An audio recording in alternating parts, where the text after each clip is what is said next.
മക്കളെ ഇതൊരു assertion reason question ആണ്. ഒന്ന് വായിച്ചു നോക്കിയടാ. എന്താ അസേഷൻ എന്താ തന്നിട്ടുള്ളത്?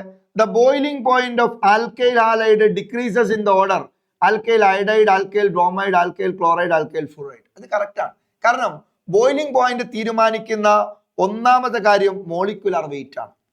Boiling point is directly proportional to molecular weight. അപ്പോൾ ഫ്ലൂറിന്റെ അറ്റോമിക് വെയിറ്റ് 19 AMU ആണ്. ക്ലോറിനിലേക്ക് വരുമ്പോൾ അത് 35.5 ആയി. ബ്രോമിനിലേക്ക് വരുമ്പോൾ അത് 80 ആയി. അയഡിനിലേക്ക് വരുമ്പോൾ അത് 127 ആയി. അപ്പോ സ്വാഭാവികമായിട്ടും ആൽക്കൈൽ അയഡൈഡിനാണ് ഏറ്റവും വെയിറ്റ് ഉണ്ടാവുക, പിന്നെ ആൽക്കൈൽ ബ്രോമൈഡ്, പിന്നെ ആൽക്കൈൽ ക്ലോറൈഡ്, ആൽക്കൈൽ ഫ്ലൂറൈഡ്. അപ്പൊ ബോയിലിംഗ് പോയിന്റ് ഓർഡർ മോളിക്കുലർ വെയിറ്റിന്റെ ഓർഡർ ആണ്.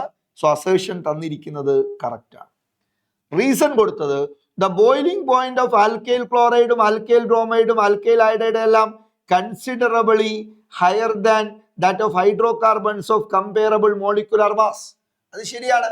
കാരണം ഹൈഡ്രോകാർബണിന്റെ പ്രത്യേകത ഏകദേശം ഒരേ മോളിക്കുലർ മാസുള്ള ഹൈഡ്രോകാർബൺസിനേക്കാൾ ഉയർന്ന ബോയിലിംഗ് പോയിന്റ് ഈ ഹാലോ കോമ്പൗണ്ടുകൾക്ക് ഉണ്ടാവും എന്നാ പറഞ്ഞിട്ടുള്ളത്.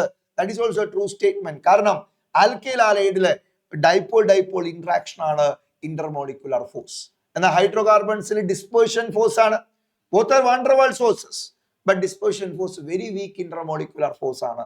അപ്പോ കുറച്ചുകൂടെ ബെറ്റർ ആയിട്ടുള്ള ഇന്റർമോളിക്കുലർ ഫോഴ്സ് ഓപ്പറേറ്റ് ചെയ്യുന്നത് ആൽക്കൈൽ ഹാലൈഡിലായതുകൊണ്ടാണ് ഹാലോ കോമ്പൗണ്ട്സിന് ഹയർ ബോയിലിംഗ് പോയിന്റ് വരുന്നത് then hydrocarbons of comparable molecular mass.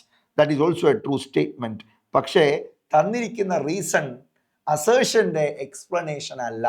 Assertion explanation എന്താ? മോളിക്കുലർ വെയിറ്റുമായി ബന്ധപ്പെട്ടാണ് പറയേണ്ടത്. അവിടെ ഹൈഡ്രോകാർബണിനെ കൊണ്ടുവരേണ്ട കാര്യമില്ലല്ലോ. അപ്പോ both assertion and reason are true and reason is not a correct explanation of assertion. So option B is the right answer. Okay.